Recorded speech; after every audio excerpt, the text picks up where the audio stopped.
What up, though, y'all? It's Chris. Appreciate you connecting with me while I'm out here on the run, getting things done. I'm gonna jump right into the topic. Nintendo.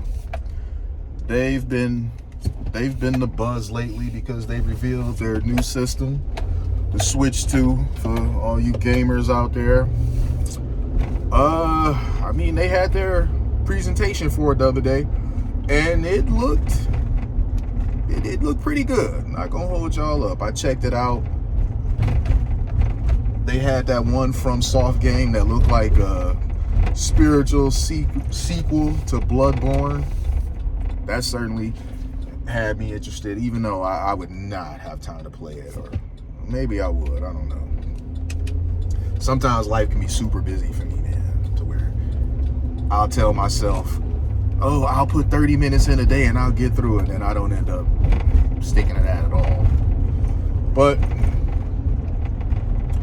Nintendo, despite the showing being pretty good, you'll notice that they didn't really talk about any pricing with the system.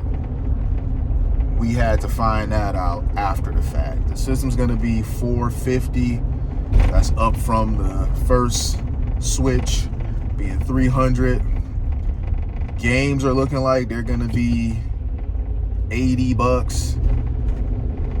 Some for physical copies, $90. That's up from the $60 across the board for the first Switch. I don't know, man. They doing game upgrades because they're gonna have Switch 2 versions of certain games, and if you want the upgrade, where with Sony on the PlayStation, you were for the most part given a PS5 upgrade for free if you had the PS4 version.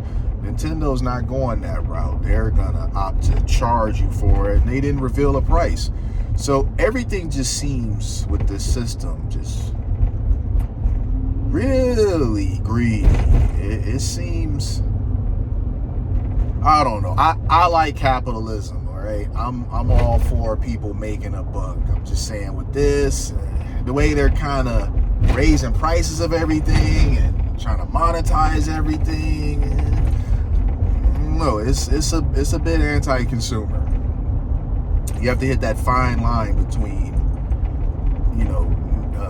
making a profit and just being a bit aggressive, being the greedy side, squeezing your customer. But then there comes this situation. All of that, for the most part, other than the prices, people have had, for the most part, good feelings about the Switch 2. And coming up soon, I think it's April 9th, they were supposed to be doing pre-orders on it. Well, that's not going to be happening now because of the tariffs that Trump has put into effect.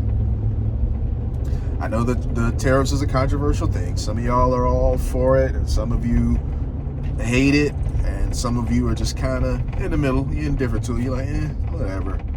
Some of you hate it, and you don't fully understand, what they are, what it means.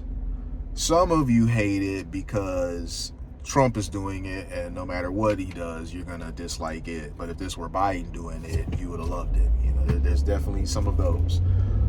But Nintendo and GameStop, under GameStop's account, released this joint thing about the fact that they will be delaying pre-orders for the Switch because they want to see how this tariff thing is going to play out. Now, they're still going to launch the system on the original date of June 5th, but pre-orders are not going to be happening. This is a interesting strategy. I don't know. I don't know what their thoughts are on this. They just basically are like, we're going to hang back and see how it works out, but they're not, at least at this time, adjusting the launch date. So how do you guys feel about that? How do you guys feel about the Switch 2 at all? You guys know I don't talk about games very often. This might be the first video I've done where I'm actually talking about games. That's because I personally don't really play games much anymore. I used to be an avid gamer. I couldn't imagine my life never playing video games, and now here I am, and I hardly play them. I still like them. I don't know. When I finally have time to just chill and relax, I don't want to press buttons. I don't want to do something that I have to interact with. I want non-interactive entertainment. I want to just turn something on and be entertained. So when I have kind of like downtime, I just really want to just turn on a movie or turn on a show, turn on Invincible, turn on Reacher, and just let it go. I don't have to do anything. But I was a gamer. I'm not gonna hold y'all up. I was a big gamer. Some even say that I might have been addicted to gaming, which no, I wasn't. But isn't that what an addict would say, right? But yeah, let me know what you guys think about this. How do you feel about the Switch? Do you own the original Switch? And were you planning on pre-ordering one coming up? And does this at all affect you in terms of what you're gonna do moving forward? I mean, if they don't do the pre-orders, because I don't know, they might decide to still do them just at a later date. But if they don't do the pre-orders, what's gonna be your strategy of getting one? I'm gonna read them comments. Let me know what y'all think. I'll let y'all later. Peace.